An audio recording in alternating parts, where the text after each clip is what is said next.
नमस्कार, news nation digital के हमारे इस खास एपिसोड खबरें दुनिया की में आपका स्वागत है। मैं हूं सुमित कुमार दुबे। इसी साल अगस्त में यूक्रेन ने रूस के इलाके कुर्स्क पर अचानक हमला करके पूरी दुनिया को चौंका दिया था। इससे पहले तक तो यूक्रेन रूस के कब्जे में अपने आए पूर्वी इलाकों को वापस पाने की जंग लड़ रहा था और रूस यूक्रेन की जमीन पर कब्जा पाने की जंग लड़ रहा था। लेकिन कुर्स्क में सरप्राइज अटैक करके यूक्रेन ने रूस की सैकड़ों किलोमीटर जमीन पर कब्जा कर लिया।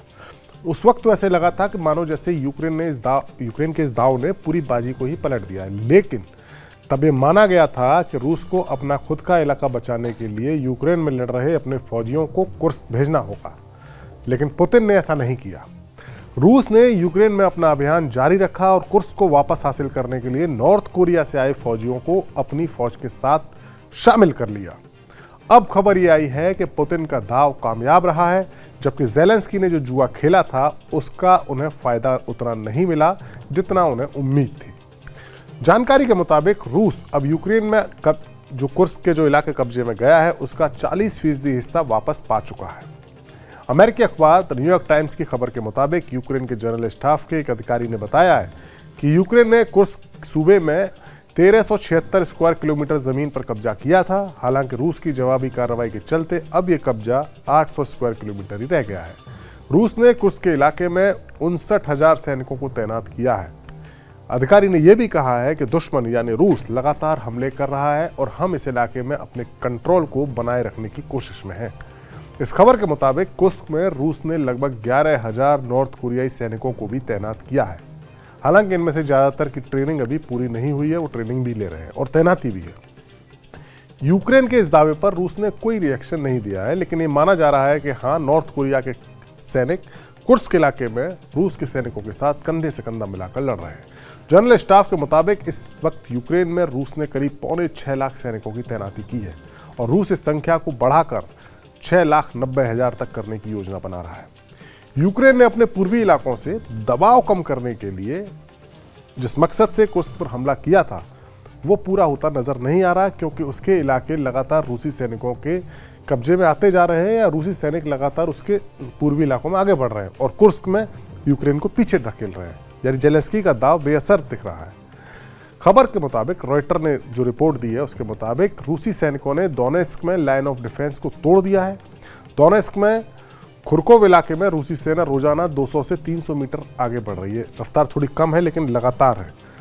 खुरकोव इलाका यूक्रेन के पोक्रोव्स्क लॉजिस्टिक्स सेंटर तक पहुंचने के लिहाज से बेहद अहम है। यानी ज़ेलेंस्की ने जो जुआ खेला था वो दाव काम नहीं कर रहा है। कुर्स्क पर अपना कब्जा बरकरार रखने के लिए ज़ेलेंस्की ने अमेरिका की बाइडेन सरकार से उसकी घातक ATACMS मिसाइलों को रूस के भीतर इस्तेमाल करने की इजाज़त मांगी थी, जिसे बाइडेन ने कबूल भी किया। लेकिन इस फैसले ने रूस को और ज़्यादा भड़का दिया और उसने यूक्रेन के निप्रो शहर पर अपनी नई मीडियम रेंज की हाइपरसोनिक मिसाइल ओरेशनिक से हमला कर दिया है और ये इशारा किया कि वो अब इस जंग में खतरनाक हथियारों के इस्तेमाल करने से नहीं चूकेगा।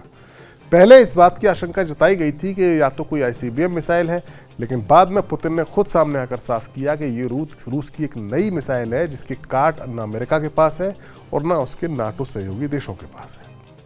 पुतिन की चेतावनी के बावजूद, उनकी नई मिसाइल के इस्तेमाल के बावजूद यूक्रेन लगातार ATACMS मिसाइलों से रूस के भीतर हमला कर रहा है, जिसके बाद अभी आशंका बढ़ गई है कि रूस अब अपनी इस नई मिसाइल को फिर से लॉन्च कर सकता है।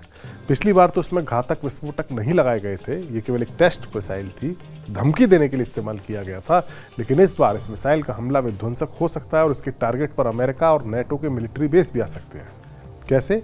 क्योंकि रूस ने अपने हमले की नीति को बदलाव कर दिया है और उसने साफ साफ कहा है कि जहां उसके दुश्मन मुल्क को मदद मिल रही है जहां से, वहां भी उसे अपने बचाव में हमला करने का अधिकार है।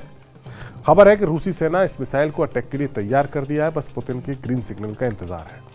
पुतिन पहले ही चेतावनी दे चुके हैं कि अगर उनकी धरती के खिलाफ कोई भी देश लंबी दूरी के हथियारों का इस्तेमाल करेगा तो हम उसकी मिलिट्री फैसिलिटी को उड़ाने में जरा सी भी देरी नहीं करेंगे। रूस की इस नई ओरेशनिक मिसाइल के बारे में जो जानकारी सामने आई उसके मुताबिक ये बेहद खतरनाक है। ये एक hypersonic medium range ballistic missile है, MRBM इसे कहते हैं, जो मैक्सिमम 12,300 किलोमीटर प्रति घंटे की स्पीड से उड़ान भरते हुए 5500 किलोमीटर की दूरी तक हमला कर सकती है। इसमें multiple independently targetable re entry vehicle यानी MIRV सिस्टम है। ये एक साथ कई टारगेट्स पर हमला कर सकती है। इसमें एक साथ 6 से 8 हथियार लग सकते हैं। यानी ये एक बार इतने टारगेट्स पर हमला कर सकती है। अगर ये मिसाइल रूस के अस्त्रखान से दागी जाती है तो इंग्लैंड पहुंचने में इसको 19 मिनट लगेंगे, बेल्जियम पहुंचने में 14 और जर्मनी पहुंचने में तो 11 मिनट ही लगेंगे, जबकि पोलैंड तो मात्र 8 मिनट में इसकी जद में आ जाएगा। अब हम आपको बताते हैं कि यूक्रेन के साथ साथ नेटो देशों के वो कौन से ठिकाने हैं जो इस मिसाइल के टारगेट पर आ सकते हैं। जर्मनी का Ramstein airbase, Spangdahlem airbase, NATO airbase, Geilenkirchen और वो बुशेल एयरबेस जहां पर अमेरिकी परमाणु हथियार रखे हैं, ये सब इस मिसाइल की रेंज में है। इसके अलावा बेल्जियम में यूएस आर्मी गैरिसन बेनेलक्स और क्लीन ब्रोगेल एयरबेस, नीदरलैंड में वोल्केल एयरबेस, इटली का एवियानो एयरबेस, घेडी एयरबेस, सिसिली में सिगोनेला नौसैनिक एयर स्टेशन, स्पेन का रोटा नौसैनिक बेस जहां पर 6 अमेरिकी डिस्ट्रॉयर जंगी जहाज़ों का स्थायी घर है, यानी यहाँ पर वो स्थायी रूप से वहाँ पर तैनात रहते हैं। इसके अलावा मोरोन एयरबेस, ये वो एयरबेस है जिसमें पुर्तगाल का लाजेस एयरबेस भी इसके निशाने में आ सकता है। ये वो मिलिट्री ठिकाने हैं जहां अमेरिका ने अपने न्यूक्लियर हथियार तैनात किए हुए हैं यूरोप में। जाहिर सी बात है, इस मिसाइल के जरिए रूस ये संदेश देना चाहता था कि अपनी हिफाजत के लिए वो कहीं भी हमला कर सकता है। जैसा कि हम सब जानते हैं कि नेटो देशों में जो गठबंधन है उसका एक नियम है, और उस नियम के तहत अगर किसी गठबंधन के देश सदस्य देश पर हमला होता है तो ये पूरे गठबंधन पर हमला माना जाएगा।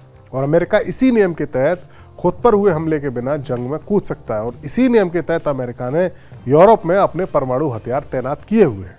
यानी अगर रूस ने इन यूरोपीय देशों में मौजूद किसी भी मिलिट्री बेस पर हमला किया तो इसका मतलब होगा कि पुतिन सीधे सीधे अमेरिका को जंग के लिए न्योता देंगे, और जो जुआ जेलेंस्की ने कुर्स्क में हमला करके खेला था वो उन्हें भले ही कोई फायदा ना दिला पाए, लेकिन दुनिया में तबाही के कगार पर दुनिया को जरूर खड़ा कर देगा। हमारा वीडियो आपको कैसा लगा कमेंट सेक्शन में जाइए और अपनी राय हमें जरूर दीजिए। नमस्कार।